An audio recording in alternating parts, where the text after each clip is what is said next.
ప్రకటన గ్రంథం 13వ అధ్యాయం 11వ వచనం నుండి 18వ వచనం వరకు ధ్యానించబోతున్నా. దీని అంశం ఏంటంటే న్యూ వరల్డ్ ఆర్డర్. ప్రపంచంలో ఇది ఒక నూతనమైన ప్రపంచంని సృష్టించుతున్నారు. నూతనమైన ఒక ప్రపంచంని సృష్టిస్తున్నారు. మనం ఉన్న లోకమే, కానీ ఒక నూతనమైన ప్రపంచంలో మనం వెళ్ళబోతున్నాం. మనం we're already in the new world order now. మనం ఇప్పుడే ఒక ప్రపంచంలో ఒక నూతనమైన పరిపాలన కింద మనం వెళ్ళబోతున్నాం. ఒక నూతనమైన పరిపాలన కొరకు అన్ని రంగాలు కూడా సిద్ధమవుతున్నాయి అని చెప్పి మనం వాక్యంలో స్పష్టంగా చూస్తున్నాం. లూకా రాసిన 21వ అధ్యాయం 16వ వచనంలో యేసయ్య చెప్పారు, the time will come, family members will hate one another and betray one another.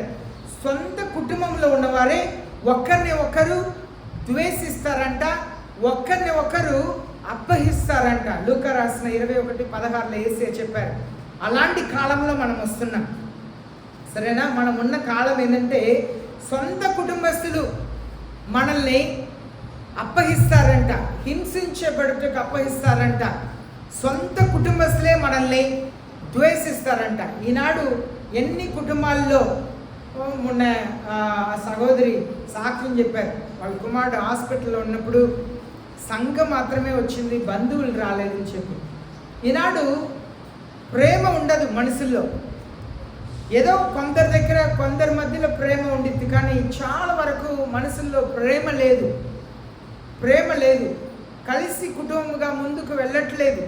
అలాంటి కార్యంలో చూస్తున్నాం. మనం ఉంటున్న కాలం అలాంటి కాలంని యేసయ్య చెప్పాడు లూకా 21:16లో. సొంత కుటుంబం ఒకరిని ఒకరు ద్వేషిస్తారంట, అప్పగిస్తారంట. హింసకు అప్పగించే కాలం రాబోతుంది. Be careful about disruption that are at work. ఇప్పుడు మోసపరిచే కాలంలో ఉన్నాం.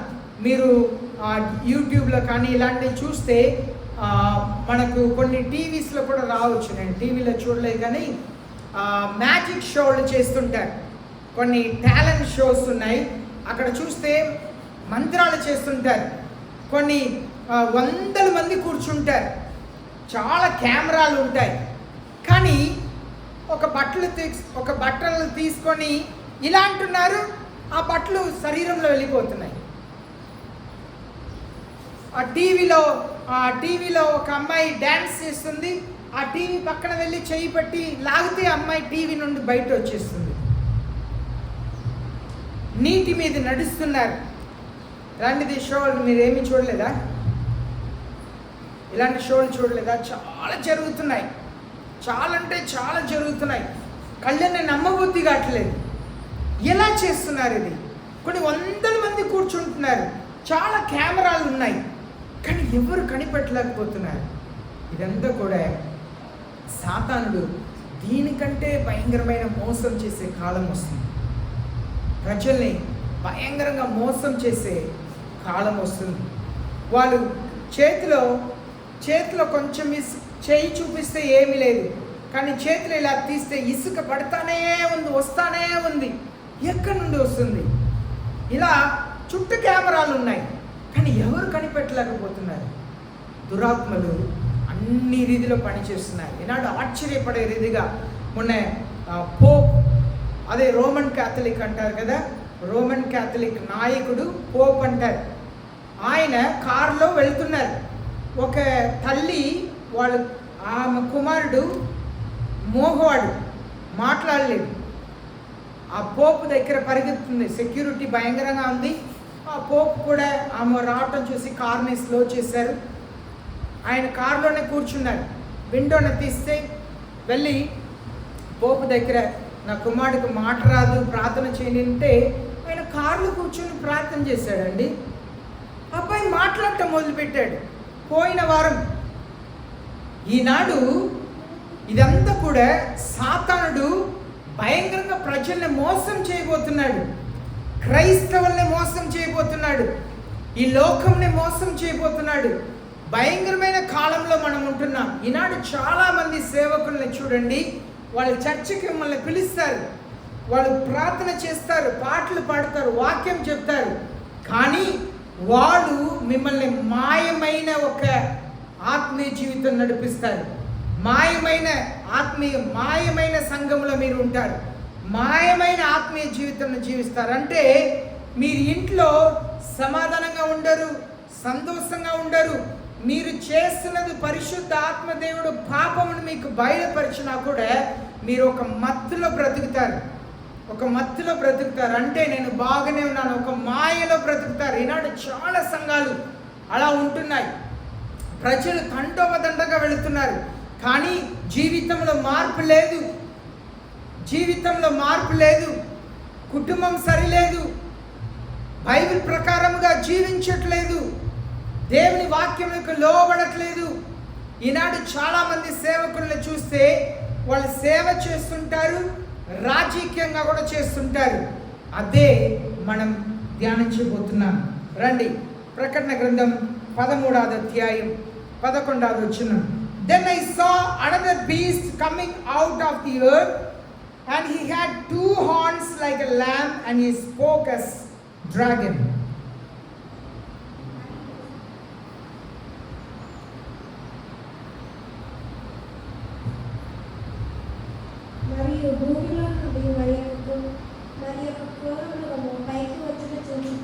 మరియు భూమిలో నుండి క్రూర మృగం పైకి వచ్చటను చూచితిని.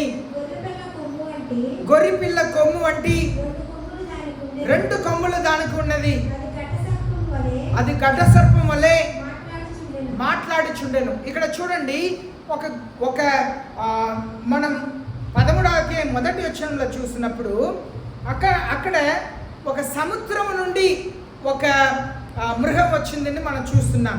ఇక్కడ మనం ఏమి చూస్తున్నామంటే భూమి నుండి ఒక మృగం వస్తుందని మనం చూస్తున్నాం. సముద్రం దేనికి సూచన అంటే జనములకు సూచన. సముద్రం జనములు, ప్రజలకు సూచన. అదే మనం 1వ వచనంలో 13వ అధ్యాయం 1వ వచనం చూస్తున్నాం. 13వ అధ్యాయం 11వ వచనంలో భూమి నుండి వచ్చింది అని చూస్తున్నాం. భూమి దేన్ని చూపిస్తుంది అంటే ఒక దేశంని చూపిస్తుంది, అనగా ఒక పర్టికులర్ కంట్రీ. అది కొందరు ఒక సేవకుడు చెప్తున్నారు, అది అమెరికా దేశం నుండి ఒక వ్యక్తి బయటికి వస్తారు అని చెప్తున్నారు. ఈ మృగం అనేది ఒక మనిషిని చూపిస్తుంది, ఈ మృగం అనేది ఒక వ్యక్తిని చూపిస్తుంది. ఆయన మృగ స్వభావాన్ని కలిగి ఉంటాడు, వ్యక్తియే కానీ తను మృగ స్వభావాన్ని కలిగి ఉంటారు. ఆయన ప్రజల్ని మోసపరుస్తాడు, అదే మనం చూస్తున్నాం. అయితే ఇక్కడ మనం చూస్తున్నాము, సముద్రం నుండి వచ్చే వాడు ఒక దేశమునకు ఆయన ప్రధానిగా ఉంటారు అని చెప్పి మనం చూసాం.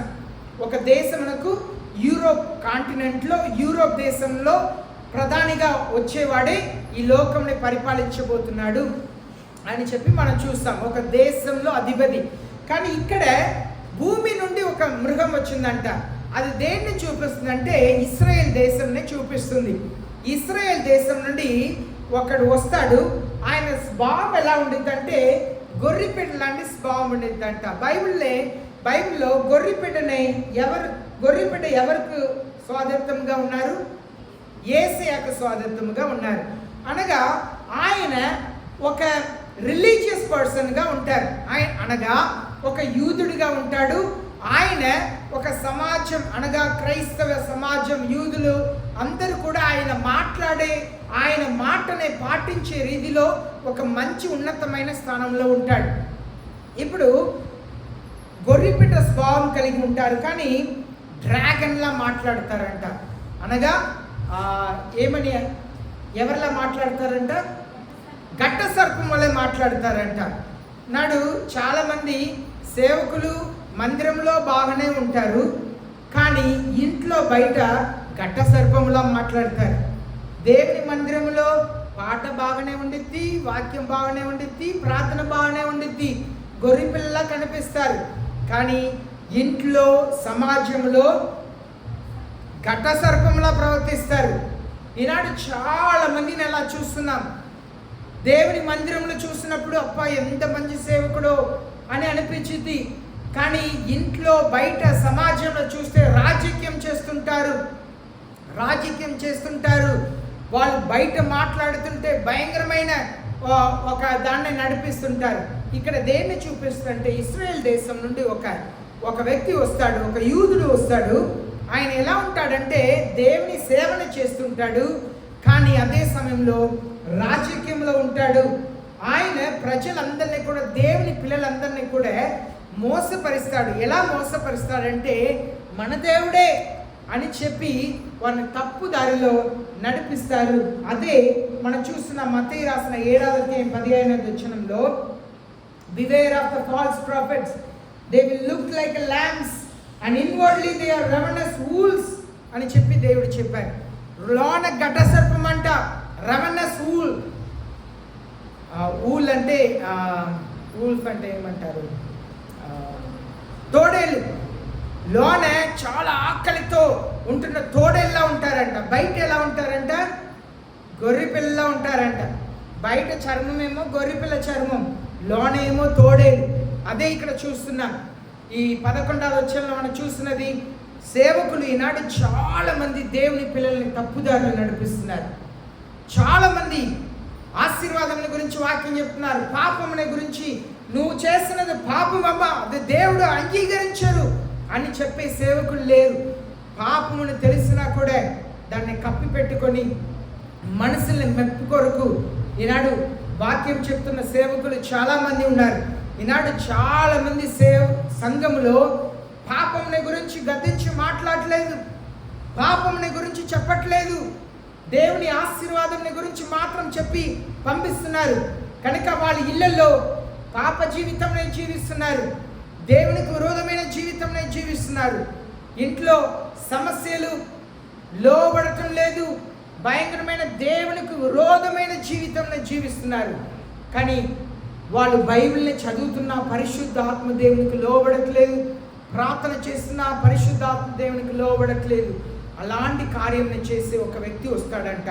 ఈనాడు ఆల్రెడీ మనం చాలా మందిని చూస్తున్నాం. సంఘాలని తప్పుదారులు నడిపిస్తున్నారు, సేవకులు బయలుదేరారు, మోసపూరితమైన సేవ చేస్తున్న వాళ్ళు బయలుదేరారు. మనం అదే కొన్ని దినములకు ముందు విజయవాడ పట్టణంలో పోయిన సంవత్సరం మనం విన్నాం. ఒక పాస్టర్ గారు అలా నీళ్లు జల్లుతారంట, నీళ్లు పోస్తారంట తల మీద, వాళ్ళు అలా కింద పడి అభిషేకం కింద పడతారంట. తర్వాత చూస్తే ఆ నీళ్ళలో క్లోరోఫామ్ కలిపారంట.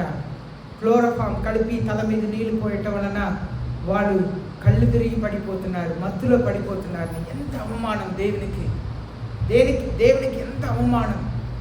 ఈనాడు మంత్రాలు చేసి తంత్రాలు చేసుకొని ఎన్నెన్నో చేస్తున్న సేవకులు లేకపోలేదు. ఒక కారులో కూర్చొని జస్ట్ ఒక అర నిమిషం ప్రార్థన చేస్తే మోగువాడు మాట్లాడుతున్నాడు. దీనికంటే భయంకరమైన అద్భుతాలు చేసే సేవకులు లేస్తారు, కానీ అద్భుతాలు చేస్తారు, కానీ ఆశ్చర్య కార్యాలు చేస్తారు, కానీ ప్రజల్ని వారికున్న తాళముతో వారి దగ్గర ఆకర్షించుకుంటారు, కానీ ప్రజల్ని పాపం నుండి విడిపించారు. ప్రజలు వారి సంఘంలో పాపపు బ్రతుకుని కొనసాగుతానే ఉంటారు. దేవునికి విరోధమైన జీవితం, దేవుని వాక్యంకు విరోధమైన జీవితంలో జీవిస్తూనే ఉంటారు. వారు విడుదల పొందరు. 12వ వచనం చదువుతాం. He exercises all the authority of the first beast in his presence. He makes the earth and those who dwell in it to worship the first beast, whose fatal wound was healed. అది ఆ మొదటి క్రూర మృగము కన్నా అధికార చేష్టలన్నీ దాని ఎదుట చేయుచున్నది, మరియు చావు దెబ్బ తగిలి బాగుపడి ఉన్న ఆ మొదటి మృగమునకు భూమియు దానిలో నివసించిన వారు నమస్కారం చేయనట్లు అది బలవంతం చేయుచున్నది. చూడండి, ఆ నాయకుడు ఎలా ఉంటాడంటే ఒక రిలీజియస్ పర్సన్గా ఉంటారు, ప్రజల్ని ఆత్మీయంగా నడిపించేవాడుగా ఉంటాడు, రాజకీయ నాయకుడిగా కూడా ఉంటాడు. ఆయన ఏం చేశాడంటే, మనం ఈ 13వ అధ్యాయం ముందు మనం చదివాము, మొదటి మృగం గురించి చదివాం. ఆ మృగముకు భయంకరమైన దెబ్బ తగిలిందంట. లోకమంతా కూడా ఈ మృగం ఇంకా ఈ నాయకుడు అంతే ఆగిపోయాడు, ఇంకా తను కోలుకోలేదు అని అనుకుంటే ఆయన గాయం నుండి కోలుకుంటాడంట. ప్రపంచం అంతా చూసి ఆశ్చర్యపడి ఆయన వెంబడిస్తారని మన 11వ అధ్యాయం 13వ అధ్యాయంలో ముందు భాగంలో మనం చూస్తాం. ఇక్కడ మనం నేర్చుకోవాల్సింది ఏంటంటే యేసయ్య ఎలా ఒక ఆశ్చర్యకరమైన కార్యం చేశారు. మరణం నుండి పునరుత్థానం పొందారు కదా, మరణించారు, మరణం నుండి పునరుత్థానం పొందారు. కనుక దేవునికి యేసయ్యకు సమానమైన ఒక కార్యంని ఈ మొదటి మృగం చేసింది. ఈ మొదటి మృగం ఎవరిని చెప్పాను? యూరోప్ దేశంలో పరిపాలించబోయే ఒక ప్రెసిడెంట్, యూరోప్ కాంటినెంట్ నుండి వస్తాడు. ఈనాడు అమెరికా సూపర్ పవర్గా ఉంది, అనగా అగ్రరాజ్యముగా ఉంది. అమెరికా అగ్రరాజ్య స్థానం నుండి పడిపోతాయి. అప్పుడు యూరోప్ కాంటినెంట్ నుండి ఒక ప్రధాని వస్తారు, నాయకుడిగా వస్తారు. ఆయనే ఈ లోకంని పరిపాలించబోతున్నాడు. ఆయనే మొదటి మృగం. ఈ రెండవది మృగం ఎవరంటే, మృగం చెప్పబడిన వ్యక్తి ఒక క్రైస్తవ సమాజంలో, యూద సమాజంలో అందరూ కూడా ఆయన మాట వింటారంట. ప్రపంచమంతా ఆయన మాట వింటారంట. ఆయన ఏం చేస్తారంటే, ఆయన గొర్రెలాంటి స్వభావం కలిగి ఉంటారంట, కానీ క్రూర మృగంలా మాట్లాడుతారంట. ఆయన గొర్రెలాంటి స్వభావం కలిగిన క్రూర మృగంలా మాట్లాడి లోకమందరినీ కూడా ఆ మొదటి మృగంని నమస్కరించేటట్లుగా చేస్తారంట. ఈయనే మనకు సమస్తము, ఆయన వల్లే సాధ్యం అని చెప్తారంట. మనం దీనికి ముందు 8, 9 అధ్యాయంలో ఏమి ధ్యానించాం? 3లో ఒక భాగం సముద్రంలో అంతా కూడా నశించిపోతుంది. సముద్రంలో నౌకలైనా సరే, అది జలరాశులైనా సరే నశించిపోతుంది. భూమిలో 3లో ఒక భాగం మనుషులు చనిపోతారు. 3లో ఒక భాగం సృష్టి నశించిపోతుంది. అంతా చూసాం. ఈనాడు చైనా దేశంలో టైఫాన్ ఒక తుఫాన్ వచ్చింది. టైఫాన్ తుఫాన్ చైనా దేశంలో ఒక భాగంని ఏమి లేకుండా చేసేసింది. భయంకరమైన నష్టం, న్యాచురల్ కలామిటీని కూడా దాన్ని చెప్పలేము అంటున్నారు. ఇది దేవుని ఉగ్రత అంటున్నారు. ఇది న్యాచురల్ కలామిటీ కాదు, అది తనకు తాను జరిగే కార్యం కాదు, దేవుని ఉగ్రత అంటున్నారు. మనం ఎవరైనా విజయవాడలో ఎలాంటి కార్యం జరిగితే ఊహించామా? దేవుని వాక్యం నెరవేరేటప్పుడు 3లో ఒక భాగం మనుషులు చనిపోతున్నారు. 3లో ఒక భాగం మనుషులు చనిపోతున్నారు. 3లో ఒక భాగం సముద్రంలో నౌకలు జలరాశులు చనిపోతున్నాయి. 3లో ఒక భాగం నేచర్ అంతా కూడా మనం చూస్తున్నవన్నీ కూడా పాడవబోతుందని దేవుని వాక్యం సెలవిస్తుంది. అయితే ఈయన ఇలాంటి కాలంలో ఈయనే మన రక్షకుడు, మన కొరకే ఈ లోకంలోకి వచ్చారు. ఈయన మాత్రమే మనల్ని కాపాడగలుగుతారని మనుషుల్ని తప్పుదారిలో నడిపిస్తాడు, లోకంనే మోసపరుస్తాడంట.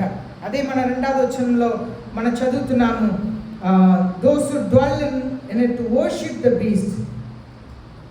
ఆయన్ని అందరూ కూడా నమస్కరించేటట్లుగా, పూజించేటట్లుగా చేయబోతున్నారంట. చూడండి, ఇప్పుడు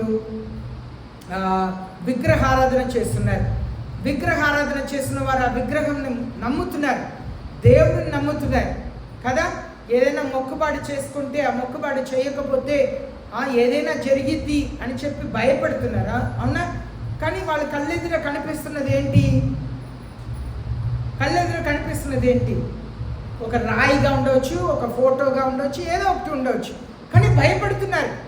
ఏదో జరిగిద్ది, కుటుంబంలో ఏదో జరిగిద్ది, యాక్సిడెంట్ జరిగిద్ది, చంపిద్ది, రోగం వచ్చిద్ది అని చెప్పి భయపడుతున్నారు.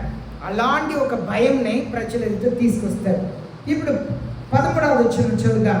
He performs great signs so that he even makes fire come down out of heaven to the earth in the presence of men. అది ఆకాశం నుండి భూమికి మనుషుల ఎదుట అగ్ని దిగి వచ్చినట్టుగా గొప్ప సూచనలు చేయుచున్నది. ఇక్కడ చూడండి, వీళ్ళు ఆ టైంలో ఎలా ఉండిద్దంటే 3 కలిసి చేస్తారంట. ఆ 3 ఎవరంటే, ఇప్పుడు తండ్రి కుమారుడు పరిశుద్ధ ఆత్మదేవుడు, ట్రినిటీ అంటారు, ట్రియోన్ గాడ్ అంటారు. 3 ఒక్క వ్యక్తి. మనలో ఏముంది? జీవం ఉంది, ఆత్మ ఉంది, శరీరం ఉంది. ముగ్గురు కలిసిందే. మనకు ప్రాణం పోయినా మనం బ్రతకలేం కదా. మనలో దేవుడు ఒక ఆత్మని పెట్టారు, మన శరీరం ఉంది. అయితే ఈ మూడు కలిసిందే మనం ఒక వ్యక్తిని చూస్తున్నాం. అలాగే తండ్రి, కుమారుడు, పరిశుద్ధ ఆత్మ దేవుడు కూడా ఒక్కరే. అయితే ఈ సాతానుడు కూడా ఎలా ఉంటాడని మనం చూస్తున్నాము. చూడండి, సాతానుడు ఎలా ఉందంటే డ్రాగన్ అనే పదం ఏం చదివారు? సర్పంని చదివారు. ఘట సర్పంగా ఉంటారు, మృగముగా ఉంటుంది, అలాగే అబద్ధ బోధకుడుగా ఉంటాడు. ముగ్గురు కలిసి పనిచేస్తారు. ఎలా తండ్రి, కుమారుడు, పరిశుద్ధాత్మ దేవుడు ఉన్నారో అలా ఘట సర్పం, అలాగనే మృగం, అలాగే అబద్ధ బోధకులు. ఈనాడు అబద్ధ బోధకులు చాలామంది ఉన్నారు. దానికి నేను పదే నేను చెప్తున్నాను. ఒక చోట్ల సంఘం ఉన్నప్పుడు ఇంకా ఒకరు వచ్చి అక్కడ సంఘం కడుతున్నారంటే అబద్ధ బోధకులు అంటున్నాను. వాళ్ళు ఆత్మల్ని దేవుని కొరకు ప్రయాసపడి సంపాదించకుండా వేరే సంఘమునకు వెళుతున్న వారు కుటుంబమునకు వెళ్ళి వారిని వాళ్ళ సంఘమునకు పిలుస్తున్నారంటే వారు అబద్ధ బోధకులు చెప్తున్నారు. నిజముగా దేవుడు పంపించే సేవకులు ఎక్కడ సంఘము లేదో, ఎక్కడ సేవ లేదో, ఎక్కడ సేవకులు లేరో అక్కడ వెళ్ళి యేసు అని ప్రకటించి ఆత్మల్ని పరలోక రాజ్యంలోకి సిద్ధపరుస్తారు. కానీ వీధికి ఒక చర్చి కట్టే సేవకులు నాకు అక్కడ పరిచర్య ఉంది, ఇక్కడ పరిచర్య ఉందని చెప్పుకొని నా దగ్గర ఇక్కడ ఉన్న ప్రజలు ఉన్నారు, అక్కడ ఉన్న ప్రజలు ఉన్నారని చెప్పుకుంటున్న వారు అందరూ కూడా అబద్ధ బోధకులు. వారు మీ డబ్బుని ఆశించేవారు, సంఘంలో ప్రజల్ని ఆశించేవారు, మీ జోబులో ఉన్న డబ్బుని ఆశించేవారు, మీ ఆశీర్వాదాన్ని ఆశించేవారు. మిమ్మల్ని పరలోక రాజ్యం చేర్చారు. పరలోక రాజ్యం చేర్చాలని ఆశపడిన వారు ఎక్కడ ప్రజలు నరకం వెళుతున్నారో ఆ చోటకు వెళుతారు. ఒక సంఘమునకు వెళుతున్న వారిని నా దగ్గర రండిని పిలవరు. కనుక జాగ్రత్త పడాలి, దేవుని వాక్య సత్యంని తెలుసుకోవాలి.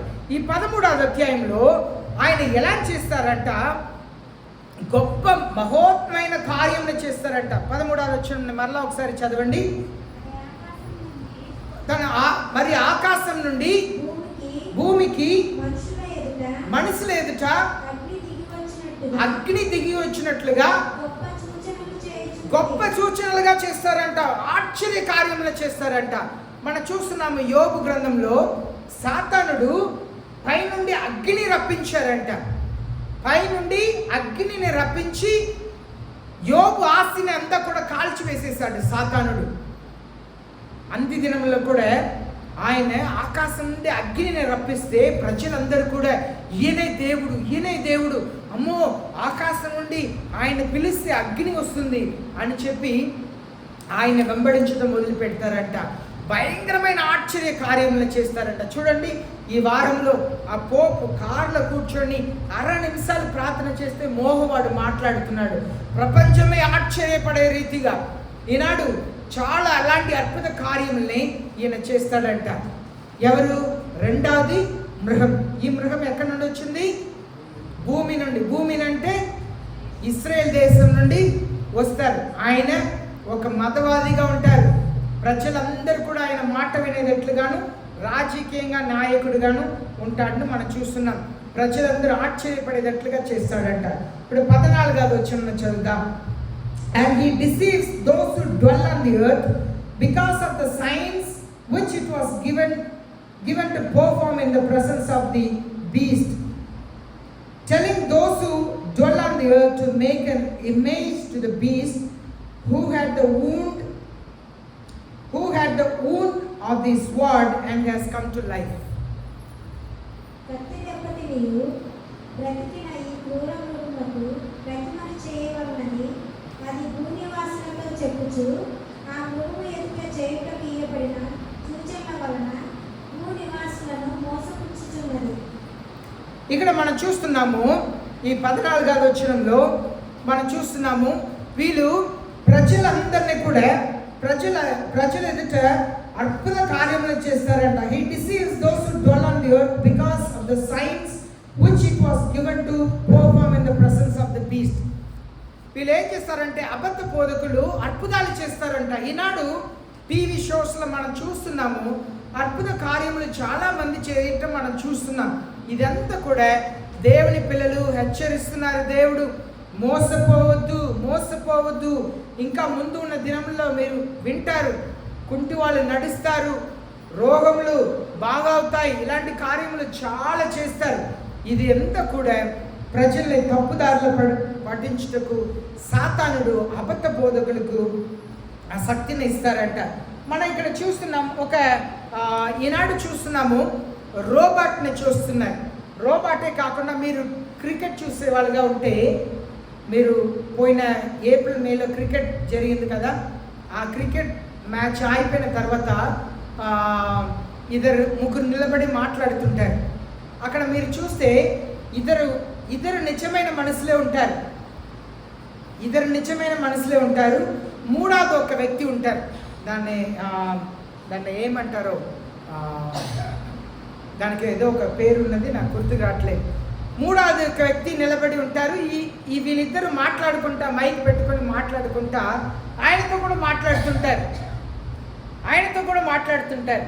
మీరు టీవీలో క్రికెట్ మ్యాచ్లో మీరు చూస్తే అర్థమైంది. ఇద్దరు మనసులే, నిజమైన ఒక పురుషుడు ఉంటారు, ఒక స్త్రీ ఉంటుంది, నిజమైన వారే. ఇంకా ఒక వ్యక్తి, మూడవది ఒక వ్యక్తి నిలబడి ఉంటారు, ఆయనతో మాట్లాడుతుంటారు, ఆయన కూడా మాట్లాడుతుంటారు. ఆయన నుంచినట్లుగా ఉండిద్ది, కానీ ఆయన వేరే దేశంలో ఉంటాడు, వాళ్ళ ఇంట్లో ఉంటారు. ఇదంతా కూడా మనం కళ్ళారా ఈనాడు చూస్తున్నాం. మన ఎదుట జరుగుతున్న కార్యంలో కళ్ళారా చూస్తున్నాం. అదే ఇక్కడ మనం చూస్తున్నాము, telling those who dwell on the earth make an image of the beast. ఈ లోకంలో జీవించే వరకు అలాంటి ఒక పనిని చేయమని చెప్పిద్ది అంటారు. ఈనాడు ఆల్రెడీ చేసేసారు. ఈనాడు చైనాలో టీవీలో మనిషి కూర్చొని వార్త చెప్పరు, రోబోట్ వార్త చెప్తుంది. టీవీలో మనకి మనుషులే కదా వార్తలు చెప్తున్నారు, కానీ చైనాలో రోబోట్ కూర్చొని వార్తలు చెప్తుంది. ఆస్ట్రేలియా దేశంలో ఒక చర్చిలో ఒక రోబోట్ వాక్యం చెప్తుంది. మనుషులందరూ కూర్చున్నారు. ఒక మనిషిని పరిశుద్ధాత్మ దేవుడు అభిషేకించి తన ద్వారా మాట్లాడగలుగుతారు. ఒక రోబోట్ని అభిషేకించగలుగుతారా? చేయలేరు. కానీ ప్రజలు కూర్చొని వాక్యంని వింటున్నారు. మనుషుల చేత ఒక ఇమేజ్ని చేయమని వాళ్ళ చేత చేపిస్తుందంట. ఎవరికి? ఈ మొదటి నాయకుడికి. ఎవరు? యూరోప్ దేశంలో ప్రెసిడెంట్ అవబోతున్నారు అని చెప్తున్నానే. 13వ అధ్యాయం 1వ వచనంలో సముద్రం నుండి వచ్చిన మృగం, దానికి ఒక ఇమేజ్ని చేయబోతున్నారంట. ఆ ఇమేజ్ ఎలా ఉండిద్దంటే, ఆయన ఒకవేళ యూరోప్లోనే ఉంటాడు, అవసరమైతే ఇక్కడ ఒక స్టేజ్ వేసి ఆయన రూపంని అక్కడ తీసుకురాగలుగుతారు. దాని పేరు ఇంగ్లీష్లో నాకు గుర్తుకు రావట్లేదు.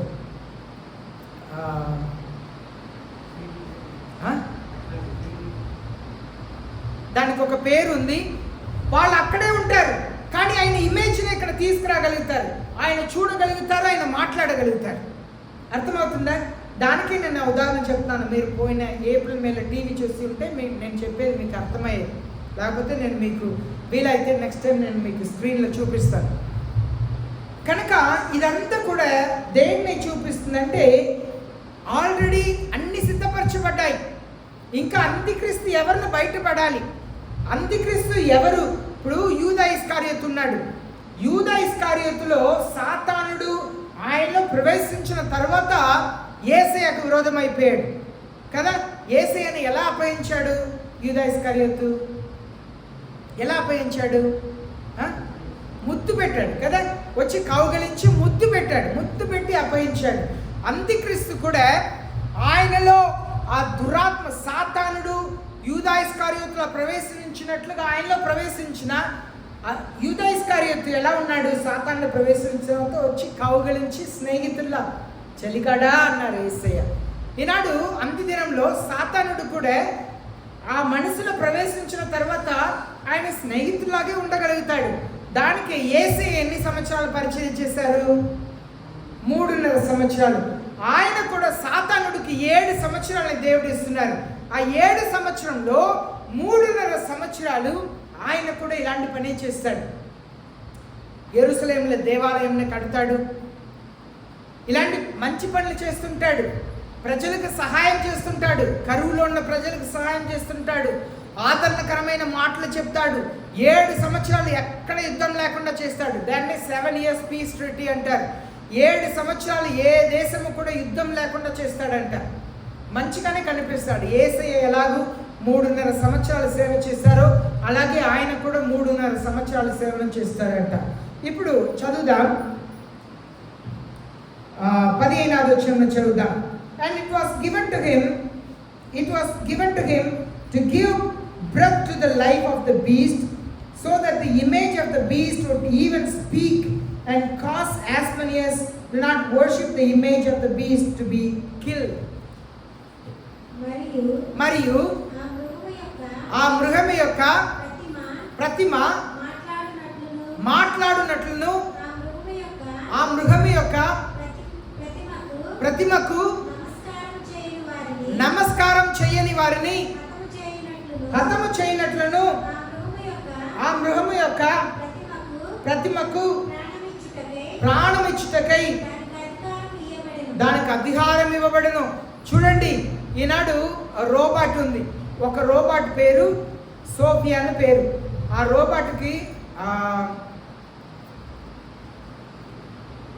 దుబాయ్లో అనుకుంటున్నాను ఒక దేశంలో సిటిజన్షిప్ ఇచ్చారు. సిటిజన్షిప్ అంటే పౌరసత్వం. ఇప్పుడు మనం అందరికి పౌరసత్వం ఉంది కదా, మనం భారతీయులు, మన మనసులో. ఆ రోబోట్కి పౌరసత్వం ఇచ్చారు. ఆ రోబోట్కి పౌరసత్వం ఇచ్చారు. ఆ రోబోట్ చక్కగా మాట్లాడింది. మనం ఏది అడిగినా జవాబు చెప్పిద్ది. మనకి షేక్ హ్యాండ్ ఇచ్చింది. తనకు తాను నడిసిద్ది. ఆ ఒక రోబోట్ని ఒక పోయం రాయమన్నారు. ఒక కవితలా ఒకటి రాయమన్నారు. ఆ రోబోట్ కవిత ఏ రాసిందంటే ఫ్యూచర్లో ముందు ఉన్న దినంలో నేనే ఈ లోకంని పరిపాలిస్తాను, అవసరమైతే మనుషులను నేను చంపుతానని చెప్పి రాసింది. మనకు ఆల్రెడీ టొయోటా కంపెనీ ఉంది కదా, అది ఫారిన్ కంట్రీలో టొయోటా కంపెనీలో ఒక రోబోట్ అలాగే ఒక మనిషి ఇద్దరు కూడా కార్ని ఫిక్స్ చేస్తున్నారు. వాళ్ళిద్దరికి చిన్న మాటలు వచ్చి ఆ రోబోట్ ఆ మనిషిని అలా గోడకు గుద్ది చంపేసింది. రోబోట్ ఫస్ట్ టైం రోబోట్ మీద ఎఫ్ఐఆర్ ఫైల్ చేశారు. ఒక రోబోట్ మీద. అలాగే 2 సంవత్సరాల క్రితం ఒక చిన్న పిల్లోడితో ఒక రోబోట్ అలాగే ఒక చిన్న పిల్లోడు చెస్ గేమ్ ఆడుతున్నారు. అయితే రోబోట్ కంటే ఆ చిన్న పిల్లోడు వేగంగా ఆలోచన చేసుకొని ఆ గేమ్ ఆడితే ఆ రోబోట్ కోపం వచ్చి ఆ చిన్న పిల్లోడు వేలుని విరగొట్టేసింది. బైబిల్ చెప్పేది అక్షరాలుగా మన కళ్ళు ఎదుర మనం చూస్తున్నాం. ఒక 2 నెలలకు ముందు అనుకుంటున్నాను, ఒక రోబోట్ రోజంతా వారమంతా పనిచేస్తూనే ఉందంట. ఒక రోబోట్ ఆ వారమంతా పనిచేస్తూ ఉన్నాయంట. ఆ రోబోట్కి రెస్ట్ లేక ఆ రోబోట్ మానసికంగా బాధపడి కింద దూకి ఆత్మహత్య చేసింది. నేను ఈ ప్రకటన గ్రంథం చెప్తున్నప్పుడు ఈ మాటను నేను మీకు చెప్పాను. ఆ రోబోట్ మనుషుల్లాగే దూకి ఆత్మహత్య చేసుకుంది. రోబోట్ బైబిల్ అక్షరాలుగా జరగబోయే కార్యం అంతా కూడా మనకు చెబుతానే వస్తున్నది. ఇక్కడ మనం చూస్తున్నాము, ఆ ప్రతిమకు మాట్లాడే శక్తి ఇవ్వబడిందంట. అదే మనం చూస్తున్నాం, మాట్లాడే శక్తి ఇవ్వబడిందంట. నేను ఆ క్రికెట్ హాలోగ్రామ్ గుర్తొచ్చింది. దాన్ని హాలోగ్రామ్ అంటారు. ఆ హాలోగ్రామ్ ఎలా ఉండిద్దంటే, మనుషులు ఇద్దరు నిశ్చయమైన మనుషులు ఉన్నారు, మూడోది ఒక వ్యక్తి ఉన్నాడు. ఆయన కూడా మనిషిలాగే ఉన్నాడు, కానీ ఆయన మనిషి కాదు. ఆయన వాళ్ళ ఊరిలో ఉన్నాడు, కానీ ఆయన మాట్లాడేదంతా ఆయన్ని ఆ హాలోగ్రామ్ మనిషిలాగే ఉంటాడు. ఆయనతో అడిగితే ఆయన జవాబు చెప్తా ఉంటాడు. ఆయన ఎక్కడో ఉంటాడు. మన కళ్ళెదురుగా దేవుని వాక్యం చెప్పింది అంతా కూడా సిద్ధమైంది. అన్ని హాలోగ్రామ్ సిద్ధమైపోయింది, అన్ని సిద్ధమవుతుంది. మన కళ్ళెదురుగా మనం చూస్తున్నాం, కానీ దేవుని వాక్యం సెలవిస్తున్నట్లుగా జరుగుతుంది. ఈనాడు ప్రజలు గుర్తించలేకపోతున్నారు.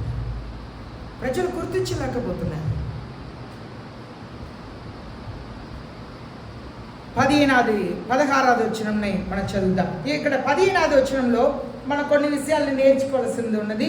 అలాగే 13వ వచనంలో మనం చూస్తున్నాము, అబద్ధ బోధకులు చాలామంది లేస్తారంట. వాళ్ళ అద్భుతాలు ఎలా చేస్తారంటే, ఇప్పుడు చూడండి, ఫరో రాజు ఉన్నాడు. ఫరో రాజు దగ్గర మోసే వెళ్తున్నాడు. దేవుడు చెప్తున్నారు మోసే దగ్గర, నేను నిన్ను పంపించానని చెప్పు అంటున్నారు. అయితే మోసే అడుగుతున్నాడు, నేను వెళ్ళి మీరు పంపిస్తానంటే ఎలా నమ్ముతారంటే, నీ చెయ్యిని నీ చొక్కా లోపల పెట్టు అన్నారు. ఆయన లోపల పెట్టి బయట తీయంటే తెల్లని కుష్ఠం అయిపోయింది చెయ్యి అంతా కూడా. మరలా చెయ్యిని లోన పెట్టన్నారు, మామూలు చెయ్యిగా మారిపోయింది. నీ చేతిలో ఏముందన్నారు, కర్ర ఉందన్నారు. ఆ కర్రని కింద పడేయన్నారు. పడేసిన వెంటనే పాము అయిపోయింది. వెంటనే మోసే భయపడితే, భయపడవద్దు, తోకని పట్టుకో అంటే తోకని పట్టుకుంటే మరలా కర్ర అయింది. నేను నిన్ను పంపించాను, వెళ్ళి చెప్పు అన్నారు. ఫరో రాజు దగ్గర వెళ్ళి మోసే చెప్తున్నాడు, దేవుడు నన్ను పంపించారు, ఇశ్రాయేల్ ప్రజల్ని బయటకు పంపించమన్నారు, అంటే విడిపించమన్నారు, బానిసత్వం నుండి విడిపించమన్నారంటే, దేవుడు నిన్ను పంపించారంటే నేను ఎలా నమ్మేదంటే కర్రని పడేస్తున్నాడు. అక్కడ జాంబ్రస్ ఇద్దరు ఉన్నారు. వాళ్ళని గురించి మనం 2 తీమోతి 3వ అధ్యాయం 8వ వచనంలో చదువుతున్నాం. 2 తీమోతి 3వ అధ్యాయం 8వ వచనంలో జాంబ్రస్ ఇద్దరిని గురించి చూస్తున్నాం. వీళ్ళు మాంత్రికులు. వీరిద్దరు మోసే ఏదైతే చేస్తున్నాడో ఆ అద్భుతాలంతా కూడా వారు చేశారు. మోసే వెళ్ళి నైల్ నదిని నీళ్ళు తీసి ఆ కర్రతో ముడితే రక్తముగా మారింది. వాళ్ళు కూడా వచ్చి అదే అద్భుతంగా చేశారు. కొన్ని అద్భుతాలు చేయగలిగారు, కానీ మోసే చేసింది చేయగలిగారు, కానీ అన్ని అద్భుతాలు చేయలేకపోయారు. కనుక ఆనాడు కూడా పాత నిబంధనలో కూడా అబద్ధ ప్రవక్తలు ఉన్నారు, ఈనాడు కూడా అబద్ధ ప్రవక్తలు ఉన్నారు అని చెప్పి మనం చూస్తున్నాం. కనుక మన ఆత్మల్ని శోధించాలి. 1 యోహాను 4వ అధ్యాయం 1 నుండి 3 దాకా మనం చూస్తున్నాము. ఎవరైతే యేసుక్రీస్తు దేవుడిని కన్ఫెస్ చేయట్లేదో, అంగీకరించట్లేదో, అదంతా కూడా అంత్యక్రీస్తు ఆత్మని మనం గ్రహించవచ్చు. 1 కొరింథీ పత్రిక 12వ అధ్యాయం 3వ వచనంలో కూడా ఎవరైతే యేసుక్రీస్తుని దేవుడిగా, యేసుక్రీస్తు సిలువలో నా కొరకు మరణించారు, రక్తం కార్చారని అంగీకరించట్లేదో వాళ్ళందరూ కూడా అంత్యక్రీస్తు అని చెప్పి వాక్యంలో మనం స్పష్టంగా చదువుతున్నాం. కనుక ఈ దినంలో అంత్యక్రీస్తు లాంటి ఆత్మ కలిగిన సేవకులు చాలామంది ఉన్నారు. వాళ్ళు డబ్బు ఆశ కలిగి ఉంటారు, స్త్రీలు మోహం కలిగి ఉంటారు, వారు విభచారంలో జీవిస్తుంటారు, వారు డబ్బుకి ఇచ్చే ప్రాధాన్యతని మనుషులకు ఇవ్వరు, వాళ్ళు బోధకులుగానే ఉంటారు, సంఘంలో సేవనే చేస్తుంటారు, వాక్యమని ప్రకటిస్తుంటారు, కానీ రహస్య పాపంలో ఉంటారు, రాజకీయంలో ఉంటుంటారు, సమాజంలో గొడవల్లో ఉంటుంటారు, చాలా పనులు దేవునికి విరోధమైన కార్యములు చేస్తారు. సంఘంలో ఎంతమంది ఉన్నా వారిని పరిశుద్ధతలో నడిపించరు, వారికి ఆశీర్వాదకరమైన వాక్యంలో చెబుతారు. కృపణ గురించి, మీరు పాపం చేసిన యేసయ్య మిమ్మల్ని క్షమిస్తారని కృపణ గురించి చెబుతుంటారు, కానీ వాళ్ళని పరిశుద్ధతలో నడిపించరు. నీ పాపమునే వదిలిపెట్టు, దేవుని వైపు తిరుగుని చెప్పి పరిశుద్ధతలో నడిపించరు అని చెప్పి వాక్యంలో చూస్తున్నాం. అయితే 16వ వచనాన్ని 15వ వచనంలో ఇంకా కొంచెం విషయం మనం చదివితే మనం చూస్తున్నాము.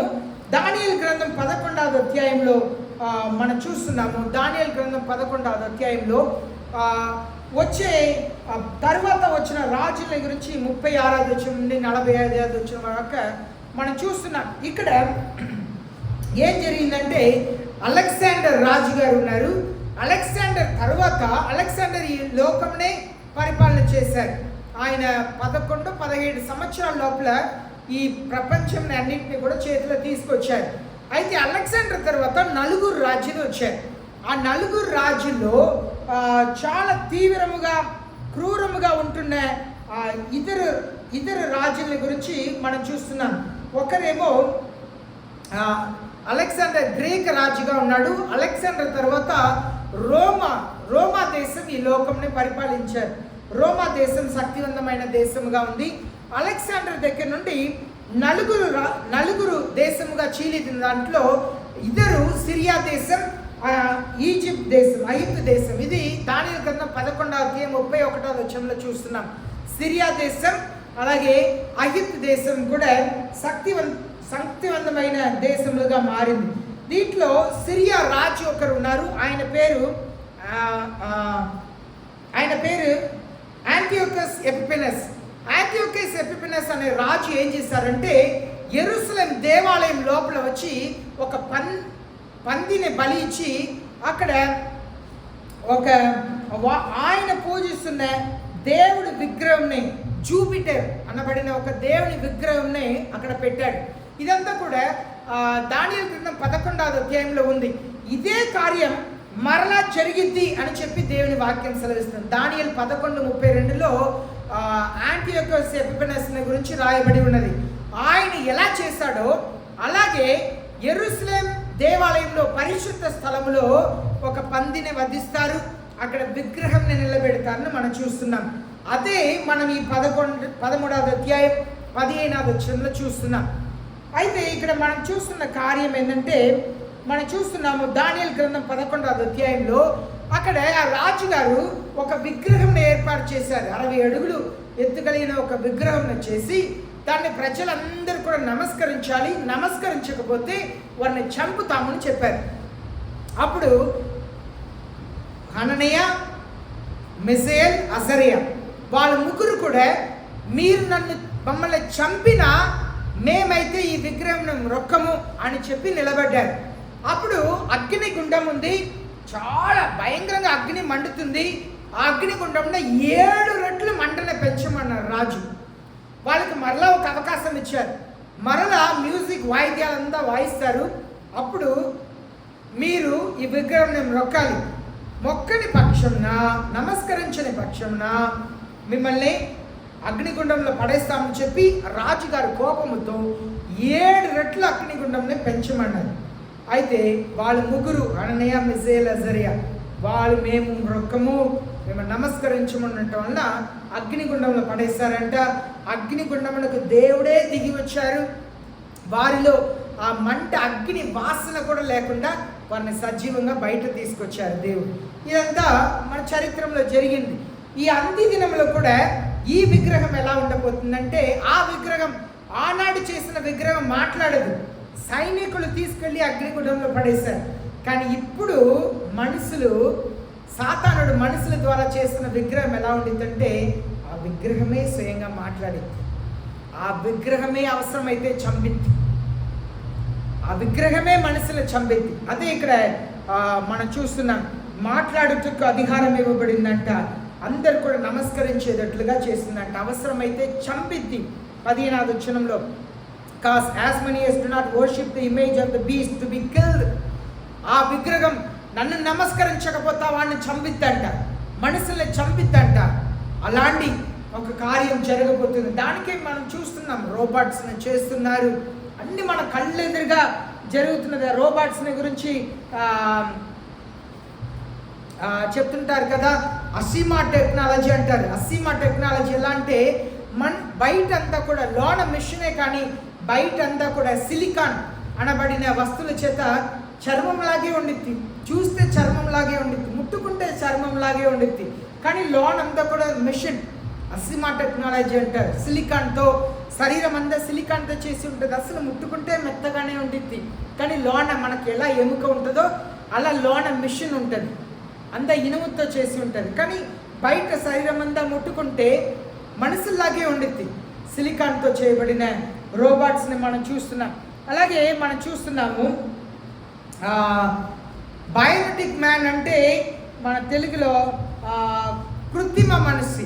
కృత్రిమ మనిషి అంటే బయోటిక్, కృత్రిమ మనిషి అంటే మనుషుల్ని ఈనాడు సృష్టిస్తున్నారు. ఈనాడు హాస్పిటల్లో చాలామంది స్త్రీలు ఒకప్పుడు పిల్లలు లేకపోతే ఉపవాసం ఉండి దేవుని సన్నిధిలో ప్రార్థన చేస్తారంట. బైబిల్ అదే చూస్తున్నాం, సరేనా? అబ్రహాం భార్య కానీ, ఇస్సాకు భార్య కానీ పిల్లలు లేకపోతే ఉపవాసం ఉండి ప్రార్థన చేస్తారు, నా గర్భఫలంని తెరవమని ప్రార్థన చేస్తారు. కానీ ఈనాడు అలా కాదు. ఈనాడు వేరే ఒక పురుషుని శరీరం నుండి తీయబడిన స్పామ్ని తీసి ఇంకా ఒక స్త్రీ గర్భంలో పెట్టి పిట్టన చేస్తున్నారు. ఈనాడు చాలా టెక్నాలజీని ఎలా వాడుతున్నారని మనం చూస్తున్నాం. అయితే ఇక్కడ ఇంకా ఒకటి రోబోటిక్ మ్యాన్ని యాంత్రిక మనిషి అంటారు. కృత్రిమ మనసు, యాంత్రిక మనసు. కృత్రిమ మనసుని డాక్టర్లు చేయటకు ప్రయత్నం చేస్తున్నారు, యాంత్రిక మనసుల్ని సైంటిస్టులు చేయటానికి ప్రయత్నం చేస్తున్నారు. ఇదంతా కూడా సాతానుడు పరిపాలనకు ముందే సిద్ధపడతాయి. అటు తర్వాత సాతానుడు బయలుపరిచి కాలం త్వరగా వస్తుంది. 16వ వచనం చదువుదాం. And he causes all the small and the great and the rich and the poor and the freemen and the slaves to be given a mark on the right hand or on their forehead. కొద్దివారు గాని గొప్పవారు గాని, ధనికులు గాని దరిద్రులు గాని, స్వతంత్రులు గాని దాసులు అమ్మ మొదటి నుండి చదవండి. కాగా కొద్దివారు గాని గొప్పవారు గాని, ధనికులు గాని దరిద్రులు గాని, స్వతంత్రులు గాని దాసులు గాని అందరూ తన కుడి చేతి మీదుగా తమ నొసటి ఎందైనను ముద్ర వేయించుకొనున్నట్లును. ఆ ముద్ర అనగా చాలు. ఇక్కడ మనం చూస్తున్నాము ఈ 16వ వచనంలో పెద్దవాళ్ళేమి చిన్నవాళ్ళేమి, సమాజంలో ప్రధానమంత్రి ఏమి ముఖ్యమంత్రి ఏమి లేదు, సమాజంలో చిన్నవారేమి పేదవాళ్ళేమి ధనవంతులేమి అందరినీ, స్వాతంత్రులేమి బానిసత్వంలో ఉన్నారేమి అందరికీ ముద్ర వేయాలంటారంట. నొసట మీదైనా వేసుకోవాలి, చేతుల మీదైనా వేసుకోవాలి. దాన్ని మైక్రోచిప్ అంటారు. మైక్రోచిప్ ఏ సైజులో ఉంటుంది? నన్ను బియ్యం వండక ముందు ఏ సైజు ఉంటుందో ఆ సైజు ఉంటుంది. మనకి ఇప్పుడు ఏటీఎం కార్డు ఉంది, ఆధార్ కార్డు ఉంది. ఇదంతా కూడా మీకు పదే చెప్తున్నాను. ఆధార్ కార్డులో అన్నీ లింక్ చేసి ఉంది. నేను అన్నీ వివరించవలసిన అవసరం లేదు, ఆల్రెడీ నేను ఎన్నోసారి మీకు వివరించాను. ఆధార్ కార్డు నంబర్లో అన్నీ లింక్ అయి ఉంది. ఇప్పుడు ఈ ఆధార్ కార్డుని ఆ మైక్రోచిప్లో లింక్ చేసేస్తారు. లింక్ చేసిన తర్వాత మనకి ఏమీ అవసరం లేదు. ఇప్పుడు మీరు మార్కెట్కి వెళుతున్నారు, ఎక్కడ ఒక రిలయన్స్ మార్టో లేదు బెస్ట్ ప్రైస్తో ఇలాంటి షాపులకు వెళుతున్నారని అనుకోండి, మెట్రోకో వెళుతున్నారని అనుకోండి. అక్కడ మీరు వెళ్ళిన వెంటనే తలుపు తీసుకుంటుందా? మీరు వెళ్ళి అక్కడ నిలబడిన వెంటనే తలుపు ఆటోమేటిక్గా తీసేది. మళ్ళీ మీరు లోన వెళ్ళిన తర్వాత తలుపు మూసుకుంటుంది. ఇదంతా కూడా సెన్సార్ అంటారు. ఈ సెన్సార్ అలాగే ఏమన్నా చూసారా? మన గుంటూరులో చూసారా? మనం వెళితే దగ్గర వెళితే తలుపు తీసుకుంటుంది, మన లోన వెళ్ళే తలుపు మూసుకుంటుంది. దీన్ని సెన్సార్ అంటారు. మనం ఈ మైక్రోచిప్ ఉంది కదా, అది నొసట్లైనా ఇస్తారంట, చేతులైనా ఇస్తారంట. అది ఎలా ఉండిద్దంటే, అది మీరు ఏటీఎం కార్డు వెళ్ళిన వెంటనే మీరు ఏటీఎం మీరు వెళ్తే మీరు మాట్లాడకూడదు, మీరు వాయిస్ యాక్టివేట్ చేయవచ్చు. దానికి మీరు చూస్తే అక్కడ మీకు ఫింగర్ ప్రింట్ ఉంటుంది, ఇయర్ ఫోన్ కూడా పెట్టుకోవచ్చు. కొన్ని ఏటీఎంలో అడ్వర్టైజ్మెంట్ చెప్తా ఉండేది, గమనించారా? గమనించలేదా? మీరు ఇదంతా ఇప్పుడు చూడండి, మీకు కార్డు లేదు, మీరు ఏటీఎం కార్డుని మర్చిపోయారు, మీ దగ్గర మొబైల్ ఫోనే ఉంది. ఏటీఎం కార్డు లేకుండా కూడా మీరు డబ్బు తీయవచ్చు, తెలుసా? మీ ఏటీఎం కార్డు లేకుండానే మీరు డబ్బు తీయవచ్చు, మీ దగ్గర ఫోన్ ఉంటే చాలు. తెలీదు కదా? మనకు ఏటీఎం కార్డు అవసరం లేదు, ఫోన్ ఉంటే చాలు.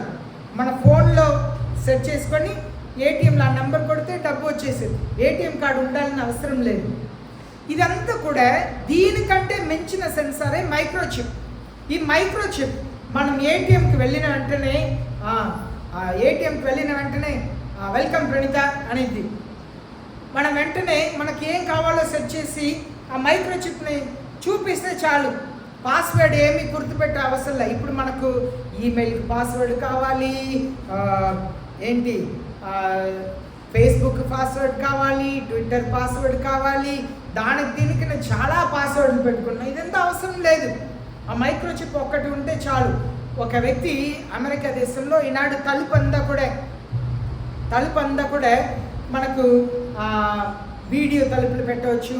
ఈనాడు మీకు లాక్ ఉంది కదా, లాక్ మీకు మార్కెట్లో ఫింగర్ ప్రింట్ లాక్ ఉంది, తాళం అవసరంలా, తాళం జోబులో పెట్టుకొని తిరగని అవసరంలా. నేను కూడా మొన్న తీసుకొస్తామని అనుకున్నా, అసలు ఎందుకు అని వదిలేసాను.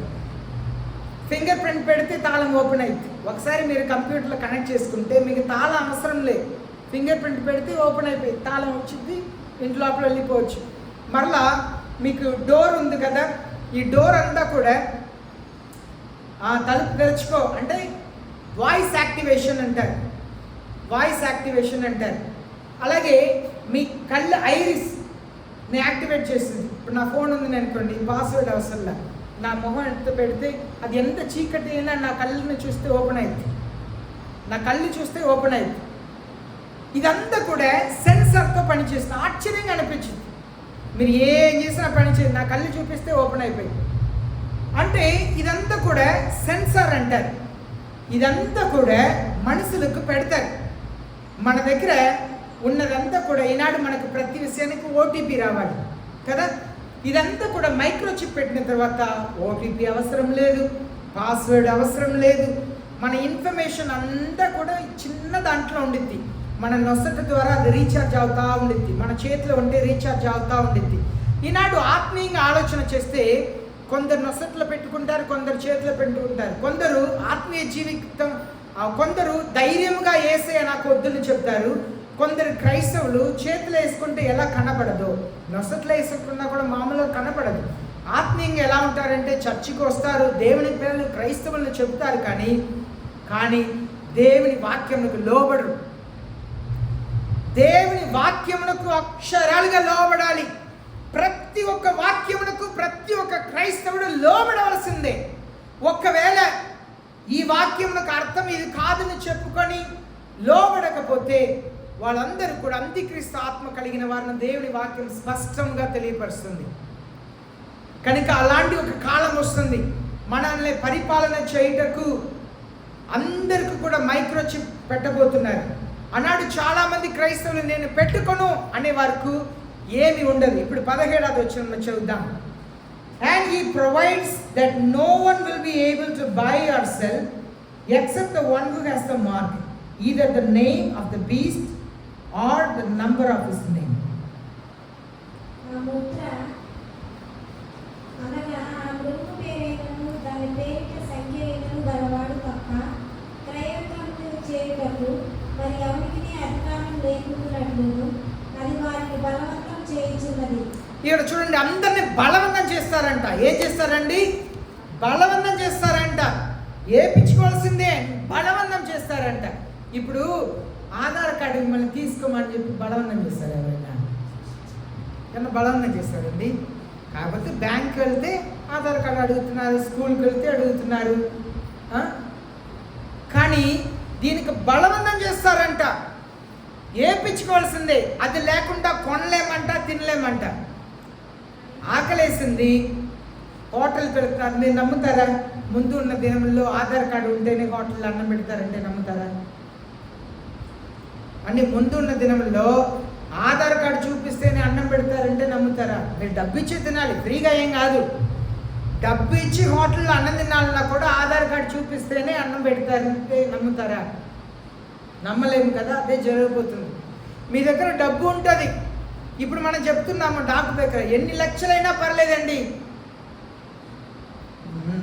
బాగు చేయండి, ఆపరేషన్ చేయండి, ఏం చేస్తారో ఎన్ని లక్షలైనా కాపాడండి ప్రాణంని అంటున్నాం. కానీ ఆనాడు ఎన్ని లక్షలు ఉన్నా సరే మైక్రోచిప్ లేకపోతే ఏమి చేయరు. ఆ డైలాగ్ పనికిరాదు. ఈనాడు ఎన్ని లక్షలైనా పర్లేదు, ప్రాణాన్ని కాపాడండి. ఆనాడు మైక్రోచిప్ ఉంటేనే, ఈ ముద్ర ఉంటేనే. ఆ ముద్ర ఎలా ఉంటుందంట? ఆయన పేరైనా ఉంటుందంట, ఆయన నంబర్ అయినా ఉంటుందంట. ఆయన పేరైనా ఉంటుందంట, ఆయన నంబర్ అయినా ఉంటుందంట. బలవంతం చేస్తారంట. ఏమి కొనలేము, ఏమి తినలేము. మీకు షాప్ ఉందా, వ్యాపారం చేస్తున్నారా, మీకు ఆ ముద్ర ఉంటేనే మీ దగ్గర ఎవరైనా కొంటారు. లేకపోతే నీ దగ్గర వస్తువున్నా అమ్మలేరు. దాని ముందు రోజుల్లో ఏం చదివాము? గొప్పవారైనా చిన్నవారైనా ధనవంతులైనా బీదవాళ్ళైనా. దానికి అర్థం ఏంటంటే ఎంత గొప్ప కోటీశ్వరుడిగా ఉండవచ్చు, కానీ తనకు ముద్ర లేకపోతే తన కంపెనీ నుండి ఏమీ అమ్మలేడు. ఎంత చిన్నవారు ఈనాడు కొబ్బరి నీళ్ళు తాగాలి, ఆగుతున్నారు, డబ్బు లేదు. ఏం చేస్తున్నారు? అక్కడ స్కాన్ చేసి పే చేస్తున్నారు కదా. ఆటో వెళ్తున్నారు, ఆటో డబ్బు లేదు. అన్నయ్య అడుగుతున్నాను, ఫోన్పే ఉందా అని అడుగుతున్నాను. ఉందండి అని చెప్పి ఇస్తున్నా. భయంకరమైన కాలం ముందు ఉన్న దినంలో ఈ మైక్రోచిప్ లేకపోతే ఎవరు అంగీకరించరు. అప్పుడు ఎలా ఉంటుందంటే మీరు మైక్రోచిప్ పెట్టి ఒక 20 రూపాయలు నొక్కితే మీ బ్యాంక్ అకౌంట్ నుండి 20 రూపాయలు వెళ్ళిపోయింది. అలాంటి కాలం వస్తుంది. అంత భయంకరమైన లోకంలో మనం వెళుతున్నాం. దానికే న్యూ వరల్డ్ ఆర్డర్. ప్రపంచం అంతా మారిపోతుంది. ప్రపంచం అంతా మారిపోతుంది. చేతిలో, మనుషుల చేతిలో లిక్విడ్ క్యాష్ ఉండదు. ఇప్పుడు మీరు వచ్చి కాணிకే ఇస్తున్నారు. ఈ డబ్బు చేతిలో ఉండదు. మనుషుల చేతిలో డబ్బు ఉండదు. మనుషుల చేతిలో డబ్బు ఉండదు. అంతా డిజిటల్ క్యాష్ కానీ ఉండిద్ది. నా మొబైల్ ఫోన్లో ఉంది. నాకు SBI బ్యాంకు, యాక్సిస్ బ్యాంకులో అకౌంట్ ఉంది. 2 బ్యాంకులో కూడా డిజిటల్ క్యాష్ ఉంది. డిజిటల్ క్యాష్ అంటే లిక్విడ్ క్యాష్ ఇవ్వరు.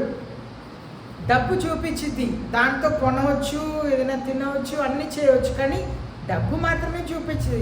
100 రూపాయలు ఉంది, 50 రూపాయలు ఉంది, దాంట్లో నుండి మనం ఫోన్పే చేయవచ్చు అన్ని. కానీ ఆ డబ్బుని తీయలేం. మనం జీవిస్తున్నాం, ఇలాంటి కాలంలో జీవిస్తున్నాం. మనకు అన్ని ఎలాగూ దేవుడు ఆదామవని సృష్టించే ముందు దేవుడు ఏం చేశారండి? ఆదామవని చేసే ముందు దేవుడు ఏం చేశారు? ఈ లోకంలో వాళ్ళకి కావలసినంత ముందు చేసి పెట్టి చివరిగా వాళ్ళని చేశారు. అవునా?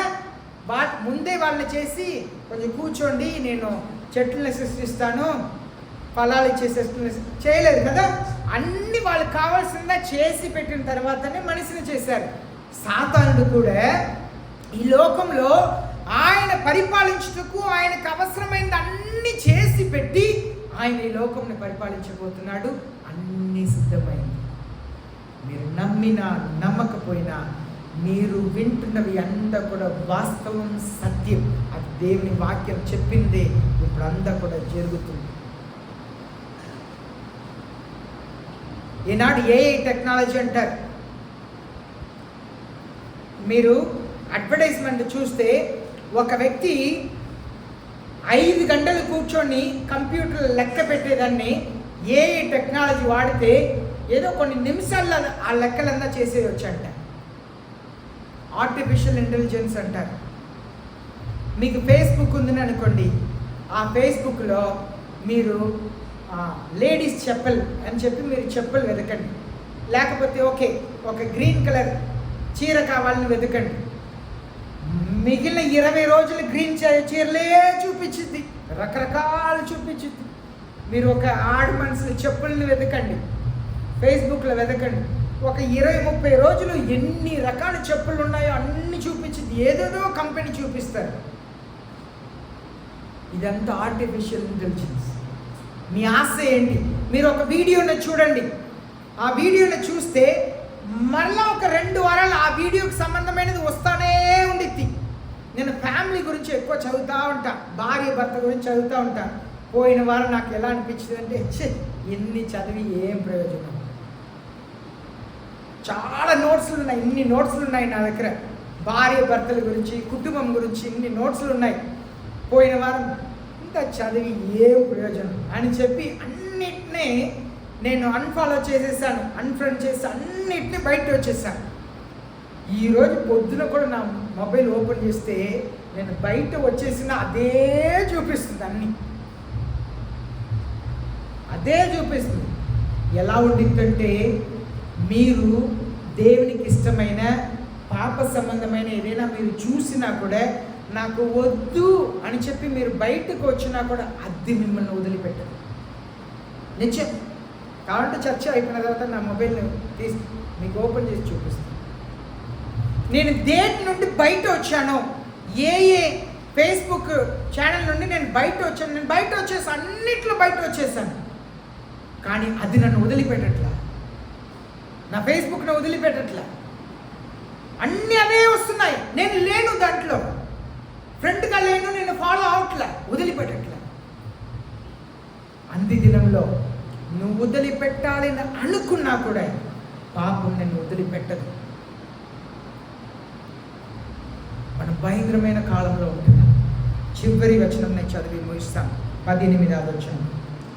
Here is wisdom, let him who has understanding calculate the number of the beast, for the number is that of a man, and his number is 666. బుద్ధి గలవాడు మృగము యొక్క సంఖ్యను లెక్కింపనిమ్ము. అది ఒక మనిషిని సంఖ్యే. ఆ సంఖ్య 666. ఇందులో జ్ఞానం కలదు. ఇప్పుడు ఈ 666 అని పరిశుద్ధాత్మ దేవుడు చెప్తున్నారు. జ్ఞానం కలిగిన వారు లెక్క పెట్టుకొని చూసుకో అంటున్నారు పరిశుద్ధాత్మ దేవుడు. ఇప్పుడు బైబిల్ గ్రంథంలో మనం చూస్తే మనసుని 6వ రోజు సృష్టించారు దేవుడు. అయితే మనసులో ఒక ఆశ ఏంటంటే దేవుడిలా మారాలి. అవ్వ దగ్గర సర్పం సాతానుడు వచ్చి ఏం చెప్పాడు? అవ్వతో ఏం మాట్లాడితే అవ్వ ఇష్టపడితో స్పందిస్తూ అలా మాట్లాడాడు కదా. ఒకరిని ప్రేమించి వాళ్ళల్లో పెట్టుకోవాలంటే ఏం చేస్తారు? వాడు ఎంత అందంగా ఉన్నావు, నేను చూసిన తర్వాత నాకు నిద్ర రావట్లే, ఆకలి ఇట్లా అంటారు కదా. సాతానుడు అదే చేశాడు. వచ్చి అవ్వ దగ్గర, పా ఎంత బాగున్నావో, నీతో మాట్లాడితే ఎంత బాగుందో. నీకు తెలుసా ఒకటి, దేవుడు నిన్ను ఏదైనా తినవద్దన్నారా ఏంటి? నేను అవును, ఆ చెట్టు ఫలం మాత్రం అబ్బా ఇప్పుడే ఇలా ఉన్నావు, దేవుడికి తెలుసు నువ్వు ఆ చెట్టు ఫలంని తింటే ఆయనలా నువ్వు మారిపోతావు తెలుసు కనుకనే తినవద్దని చెప్పారు. నువ్వు దేవుడిలా వెంటనే ఎలా వచ్చేసి అలాగా ఈ క్రీమ్ వేసుకుంటే అలా చర్మం అంతా మెరిసిద్ది అంటే మనం ఏంటాం? అక్క నువ్వు ఏం వాడతావు, జుట్టు ఇంతగా ఉంది, వెంటనే నెక్స్ట్ మంత్ అది మార్చడానికి ట్రై చేస్తాం కదా.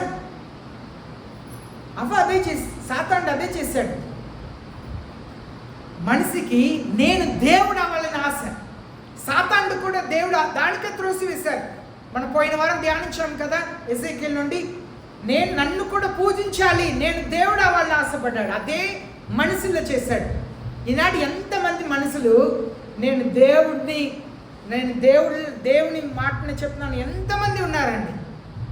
ఈనాడు సేవకులు అవ్వాలని ప్రాకులాడుతున్న వారు ఎంతమంది ఉన్నారు. వాళ్ళకి సేవ చేయడానికి తగుది లేకపోయినా కూడా, అర్హత లేకపోయినా కూడా సేవకులను చెప్పుకున్న వారు చాలామంది ఉన్నారు. అయితే మనిషి దేవుడికి సమానంగా చేయాలని ఆశపడ్డాడు. మనం గ్రీకు భాషలో చూస్తున్నాము. మన జీసస్ని చెప్తున్నాం కదా, యేసూస్ అంటారు ఆ భాషలో. ఆ యేసూస్కి ఆ గ్రీకు భాషలో ఒక్క లెటర్కి కూడా అంకె ఉండిద్ది, నంబర్స్ ఉండిద్ది. ఆ నంబర్ని లెక్క పెడితే 888 అని వచ్చింది. ఎవరి పేరుకు? యేసయ్య పేరుకు. యేసయ్య పేరుకు 888 అని వచ్చింది. ఇప్పుడు 666 సాతానుడు సంఖ్యాన్ని దేవుని వాక్యం రాయబడి ఉంది. ఇప్పుడు అది మనకు రుజువు అవ్వాలంటే ఆ వ్యక్తిలో ఉన్నాడు. ఈ ప్రపంచంలో ఇప్పుడు కూడా ఉన్నాడు. ఆయనలో సాతానుడు ప్రవేశించిన తర్వాతనే ఈయనే అంత్యక్రీస్తుని తెలిసింది. అప్పుడు ఆయన పేరుని లెక్క పెడితే 66 అనే పేరు మనకు తెలిసింది. దానికే దేవుని వాక్యంలో జ్ఞానం కలిగిన వాడు లెక్క పెట్టుకోమని చెప్తుంది. మనం ఒకవేళ టీవీలో చూసి ఉంటాం, ఆ వ్యక్తిని మనం ఆల్రెడీ చూసి ఉంటాం. సాతానుడు అతనిలో ప్రవేశించిన తర్వాత ఇచ్చడైన అంత్యక్రీస్తు ఇన్ని సంవత్సరాలు తెలియకపోయిందే అని అనుకుంటాం. కనుక భయంకరమైన కాలంలో మనం ఉన్నాం. ప్రకటన గ్రంథంలో అతి ప్రాముఖ్యమైన అధ్యాయం అంటే 13వ అధ్యాయం. ఆ ప్రాముఖ్యమైన అధ్యాయంలో 11 నుండి 18 దాకా చాలా ప్రాముఖ్యమైనది. అదే మనం ఇప్పుడు ధ్యానించాం. ఈ లోకం మారిపోతుంది, ఈ లోకంలో పరిపాలన మారిపోతుంది. ఈనాడు రాయిని పెట్టుకొని దేవుడిని చెప్పుకొని అంత ఎగురుతున్నారు, పండగ చేసుకుంటున్నారు. ముందు ఉన్న దినంలో రోబోట్ ఆయన స్వరూపంలో చేసి తీసుకొస్తారు, మాట్లాడతారు, నమస్కరిస్తారు, పూజిస్తారు. అలాంటి కాలం మనకు వస్తుంది. కనుక దేవుని పిల్లలు, పరిశుద్ధ ఆత్మదేవుడు మన సంఘమునకు ఇదంతా బోధిస్తున్నారు. ఒకవేళ యేసయ్య రాకడ ఆలస్యమై మనల్ని యేసయ్య ఇలాంటి వాటిలో అనుమతిస్తే, ఇలాంటి శోధనలో అనుమతిస్తే, అంత్యక్రీస్తు పరిపాలనలో అనుమతిస్తే, కొంతమంది సేవకులు చెప్తున్నారు యేసయ్య వస్తారు, సంఘం వెళ్ళిపోయిందని చెప్తున్నారు. మన తెస్సలోనిక గ్రంథంలో కూడా చదువుతున్నాము, పరిశుద్ధ ఆత్మదేవుడు ఎత్తబడిన తర్వాతనే ఆ కార్యములు జరుగుతాయని మనం చదువుతున్నాం. సంతోషమే, యేసయ్య దానికి ముందే వచ్చి మనల్ని ఎత్తుకొని వెళితే ఈ సమస్య మనకు లేదు. ఒకవేళ సంఘం అందరినీ కూడా ఇలాంటి శ్రమల్లో దేవుడు అనుమతిస్తే ఎంతమంది యేసయ్య కొరకు నేను ముద్ర వేసుకోను, ఆకలి వేసిద్ది, మనం ఉపవాసం ఉండలేకపోతున్నాం కదా, ఉపవాసం ఉండలేకపోతున్నాం, ఆకలి వేస్తుంది, కానీ ముద్ర ఉంటేనే ఆహారం దొరికిద్ది. ఎలా బ్రతకపోతున్నాను, ఎలా జీవించబోతున్నాను? భయంకరమైన దినములు వస్తున్నాయి. మీరు నమ్మినా నమ్మకపోయినా, ఇదంతా టీవీలోనో బయట ఎవరు చెప్పరు. దేవుని సేవకులు, దేవుని పిల్లలకు పరిశుద్ధ ఆత్మదేవుడు బయలుపరచకపోతే ఎవరు చెప్పరు. భయంకరమైన కాలంలో జీవిస్తున్నాం. భయంకరమైన కాలం మనకు ముందు వస్తుంది. పోయిన వారం నేను విన్నాను, మరలా నిన్న నైట్ నేను న్యూస్ విన్నాను. రష్యా దేశంలో పుటిన్ ఆయన ఉక్రెయిన్ దేశంతో సమాధాన మాటలు సిద్ధమయ్యారు. ఇండియా వాళ్ళు 3 దేశాలు చెప్పారు, ఫ్రాన్స్ దేశం, చైనా దేశం, ఇండియా దేశంలో వాళ్ళు ముగ్గురులో ఎవరు వచ్చి అయినా సమాధానం పరిచే మాట్లాడవచ్చు అని చెప్పారు. అయితే చైనా మాట్లాడట్లా, ఫ్రాన్స్ మాట్లాడట్లా, మన ప్రధానమంత్రి నేను వస్తా అని చెప్పి ఇద్దరితో వెళ్ళి మాట్లాడి వచ్చారు. అయితే వాళ్ళు కొన్ని రూల్స్ పెట్టారు. ఉక్రెయిన్ ఒక ప్రత్యేకమైన దేశం ఏం కాదండి, రష్యాలోనే ఒక పార్ట్ ఉక్రెయిన్. అయితే వాళ్ళు ఏం చెప్తున్నారు, నువ్వు నాటో అనబడిన దేశంతో నువ్వు చేరకూడదు. అమెరికా కొన్ని దేశాలు ఉన్నాయి, వాళ్ళే ఇప్పుడు వాళ్ళకి సహాయం చేస్తున్నారు యుద్ధం చేయడానికి, వాళ్ళతో చేరకూడదు అంటున్నారు. దానికి ముందు వాళ్ళు ఏం చెప్పారంటే, రష్యా దేశంకు ఉక్రెయిన్ దేశంకు చాలా దేశాలు ఆయుధ సరఫరాలు చేస్తున్నారు కనుక వాళ్ళు ఆయుధంని వాడారు. అప్పుడు చైనా ప్రెసిడెంట్ చెప్పారు, పుటిన్ చెప్పారు, మీరు వారు దేశం ఆయుధంలో వాడితే ఆ దేశం డైరెక్ట్గా మాతో యుద్ధం చేయటకు సమానం అన్నారు. నేను చెప్పేది అర్థమవుతుందా? మీరు నాకు యుద్ధ పరికరాలు ఇచ్చారండి, నేను యుద్ధం చేస్తున్నా. ఆయన చెప్పారు, నేను వాళ్ళు ఇచ్చిన యుద్ధ పరికరం వాడుతున్నాను కనుక ఆ దేశం డైరెక్ట్గా యుద్ధం చేయటకు సమానం అన్నారు. అర్థమవుతుందా? కనుక న్యూక్లియర్ వెపన్ని తరలిస్తున్నారు.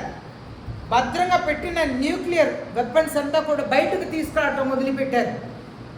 ఒక్క న్యూక్లియర్ వెపన్, ఇప్పుడు గుంటూరులో ఉదాహరణగా ఒక న్యూక్లియర్ వెపన్ వాడితే గుంటూరులో ఏముండదు, ఒక్క బిల్డింగ్ ఉండదు, ఇల్లు ఉండదు, మనుషులు ఉండదు, ఏమి ఉండదు. ఒక్క న్యూక్లియర్ వెపన్ వాడితే సిటీలు వేసిపోయింది. ఈనాడు న్యూక్లియర్ వెపన్ని బయట తీసుకురావటం మొదలుపెట్టారు. ఇప్పుడు ఏం జరగబోతుందో తెలియట్లే. భయంకరమైన కాలంలో ఉంటున్నాం. ఇదంతా టీవీలో చెప్తున్నారు, కానీ మనం ఎక్కడో జరుగుతుంది అని అనుకుంటున్నాం. కరోనా వచ్చింది, మనం ఉపవాస ప్రార్థన చేస్తున్నాం. ఉపవాస ప్రార్థన అయిన తర్వాత ప్రతిరోజు 9 గంటల న్యూస్ చూసే అలవాటు నాకుంది. ఉపవాస ప్రార్థన 40 రోజులు ఉపవాస ప్రార్థన చేస్తున్నాం. వెళ్ళి న్యూస్లో చూస్తుంటే ఏదో కరోనా అంట, రోడ్డు దాటుతున్నారు, పడిపోయి చనిపోతున్నారు. అంత టీవీలో చూపిస్తే పిట్టల్లో రాలిపోతున్నారని చెప్తున్నాం. మరో రోజు మేము నర్సరాపేటలో ఒక ప్రేయర్ మీటింగ్కి వెళ్ళాము. ప్రేయర్ మీటింగ్ అటెండ్ చేశాము. నైట్ ఒక ప్రేయర్ మీటింగ్, పొద్దున ఒక అమ్మాయి, పెద్ద అమ్మాయి అయిందని ప్రేయర్ మీటింగ్ పెట్టారు. న్యూస్ వచ్చింది, రేపు కర్ఫ్యూ అన్నారు. బయలుదేరి వచ్చాం, మీ దగ్గర చెప్పాము, ఏదో రోగం అంట, కరోనా అంట, అన్ని మూయమంటున్నారు, అన్ని ఫాస్టింగ్ ప్రేయర్ని ఆపాము. అవునా? మరలా ఒక 4 నెలలు ఏమీ లేకపోయింది. అలాగనే జరిగింది. ప్రభుత్వం చెప్పరు. మన చర్చలు అదే కదా జరిగింది. ఉపవాస ప్రార్థన జరుగుతుంది, పిల్లలు రాలిపోతున్నారు, న్యూస్ చూస్తున్నాం. మరో రోజు ఉపవాస ప్రార్థనే ఆపవలసిన పరిస్థితి వచ్చింది. పోలీసు వచ్చి నోటీస్ ఇచ్చారు, పాస్టర్ గారు చర్చ తీయకూడదు. మనం భయంకరమైన కాలంలో ఉన్నాం. గవర్నమెంట్ చెప్పదు, న్యూస్లో చెప్పరు. అది కాళ్ళ దగ్గర వచ్చింది అన్నప్పుడు మనల్ని అది చేయవద్దు, ఇది చేయవద్దు, ఇంటి నుండి బయట రావద్దు, నైట్ చూడండి, నైట్ లైట్ ఏమి వెలగకూడదని చెప్తారు. ఏ ఇంట్లో కూడా ఇందిరాగాంధీ భారతదేశంలో పరిపాలిస్తున్నప్పుడు పాకిస్తాన్కి ఇండియాకు మధ్యలో యుద్ధం జరుగుతున్నప్పుడు ఇండియాలో ఎక్కడ కూడా లైట్ లేకుండా చేశారు తెలుసా. ఎక్కడ లైట్ వెలగకూడదు, ఎందుకంటే రాత్రిపూట బాంబు ఇస్తారు. మనకు తాజ్మహల్ ఉంది కదా, ఆ తాజ్మహల్ని పెద్ద పట్టాతో కప్పారు, హెలికాప్టర్ సహాయంతో దాన్ని కప్పారు, కనపడకూడదు. సాయంత్రం అయితే ఎక్కడ కూడా లైట్ కనపడకూడదు, బాంబు ఇస్తారు. ఇలాంటి కార్యం, దీనికంటే భయంకరమైన కార్యం జరగబోతుంది. మీరు నమ్మినా నమ్మకపోయినా, ఏ పాస్టర్ గారు ఇలాగే ఎన్ని సంవత్సరాలుగా చెప్తున్నారు, జరగబోతుంది. భయంకరమైన కాలంలో ఉన్నాం. ప్రభుత్వం చెప్పదు. చిన్న ఉదాహరణ కరోనా, మన దగ్గర వచ్చేదాకా ప్రభుత్వం కూడా చెప్పదు. మన భయంకరమైన కాలంలో ఉన్నాం కనుక మీ ఆత్మీయ జీవితంని కాపాడుకోండి. దేవుడు హెచ్చరిస్తున్నారు. మీకు తెలుసా అండి, ఎన్నో సంఘంలో బోధించట్లేదు. నేను ఒకరోజు బయట నుండి వచ్చాను. ఇక్కడ ఇద్దరు పాస్టరు, ఒక పాస్టర్ భార్య, పిల్లలు అందరూ అన్నం తింటున్నారు. వాళ్ళు ఒకరు చేయి కడుగొట్టడానికి బయట వచ్చారు. ఆయనతో నేను మాట్లాడుతున్నాను. ఆయన చెప్తున్నారు, ఒక చర్చ్ 2000, 3000 మంది ఉన్నారంట. ఆ చర్చిలో ఒకరోజు వెళ్ళారంట. ఆ పాస్టర్ గారు చెప్పిన మాట సోది చెప్తున్నారండి. ఆ పాస్టర్ గారు గుంట కోపం వచ్చిందండి నాకు. ఆయన వెంటనే తన బైబిల్ తీసి ఒక పేపర్ తీశారు. దేవుడు నాకు ఇది బయలుపరిచారండి. ఈ సత్యంని నేను వెళ్ళే చోట్లంతా ప్రకటిస్తున్నానండి.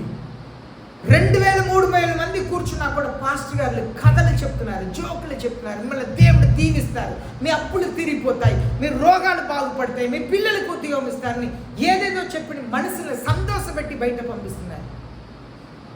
సత్యం చెప్పట్లేని కుమిలిపోయి మాట్లాడారు చర్చ్ ముందు. ఈనాడు సత్యం చెప్పేవారు చాలా తక్కువ ఉన్నారు. ఈనాడు మీకు కూడా అదే కదా ఇష్టం. నాకు అప్పులు ఉన్నాయి, నాకు కష్టం ఉంది, పాస్టర్ గారు ఏదేదో చెప్తున్నారు, నాకు అవసరమైంది చెప్పవచ్చు కదా, చెప్పవచ్చు. మీరు ఏ దేవునికి ఇష్టమైన వాళ్ళుగా ఉంటే మీకేం చేయాలో యేసయ్య చేస్తారు. మొదటిగా నా రాజ్యంని, నా నీతిని వెతకండి, మీకు కావాల్సినంత ఇస్తాను. మనకు కావాల్సింది ఏంటి? ఖచ్చితంగా బంగారం అవసరమేనా? కానీ ఖచ్చితంగా బట్టలు అవసరం కదా. ఖచ్చితంగా బిర్యానీ తినాలని అవసరం లేదు, కానీ ఏదో ఒక కూరతో మంచి అన్నం తిన్నాను కదా. ఏసీ అన్నీ ఇస్తాన్నారు, ఏసీ అన్నీ ఇస్తాన్నారు. రోజు పాలు, కూల్ డ్రింక్స్ బలమైనది తాగాలని అవసరం లేదు, మంచినీళ్ళు ఉంటే చాలు. ఏసీ ఇస్తాను. నా రాజ్యాన్ని, నా నీతిని వెతకండి, మీకు కావాల్సినంతా ఇస్తాను. మనకు కావాల్సిన అదే, వాసన రాకుండా, చినిగిపోకుండా ఒక మంచి బట్టలు కావాలి, కడుపు నిండా ఆహారం కావాలి. దేవుడు ఇస్తాను. దేవుని వెతకండి, దేవుని వెతకండి, దేవునికి ప్రాధాన్యత ఇవ్వండి. ప్రార్థన అవకాశం ఉన్నప్పుడు ప్రార్థనకు పరిగెత్తండి. కరోనా వచ్చినప్పుడు చర్చిలు మూసారు, కానీ దేవుని మహాకృపను బట్టి మనం ప్రార్థన చేసుకుంటానే ఉన్నాం. కొన్ని చోట్ల కొందరు ఏమి ఆపల, అక్కడ ఏ మరణం లేదు. మనం కూడా అన్నీ కలుసుకున్నాం, ప్రభువుల్లా తీసుకున్నాం, పరీక్షలు రాస్తాం, ఏ మరణం లేదు. కానీ చర్చి మూసేసి కూర్చున్న పాస్టర్లు చనిపోయారు, వాళ్ళ ఫ్యామిలీ చర్చిలో చాలా మంది చనిపోయారు. ఎన్నో సంఘంలో ఎంతమంది పాస్టర్స్ చనిపోయారు తెలుసు, ఎంతమంది క్రైస్తవులు చనిపోయారు. ప్రియమైన దేవుని జనమా, మన భయంకరమైన కాలం వెళ్తున్నాం. మీరు యేసయ్య మీద నమ్మిక ఉంచండి. మరణం మీ గుడారంని సమీపించదు. మీకు ఎన్ని బలహీనతలు వచ్చినా యేసయ్య మీకు తోడుండి మిమ్మల్ని బలపరుస్తారు. ఆర్థిక ఇబ్బంది ఉంటుంది, నిత్యమైన దేవుని పిల్లలకు ఆర్థిక కష్టంలో దేవుడు అనుమతిస్తాడు. కానీ ఎన్నడూ కూడా అడుక్కుని తిరిగే పరిస్థితి తీసుకురాడు. యేసయ్య అద్భుతం చేస్తారు. మీ అవసరతలంతా కూడా తీరుస్తారు. మీ కుటుంబంలో ఆరోగ్యమే దేవుడు కలిగి చేస్తారు. దేవుని మీద నమ్మకం ఉంచండి, విశ్వసించండి. అందరూ మోకరిస్తాం, ప్రార్థన చేస్తాం.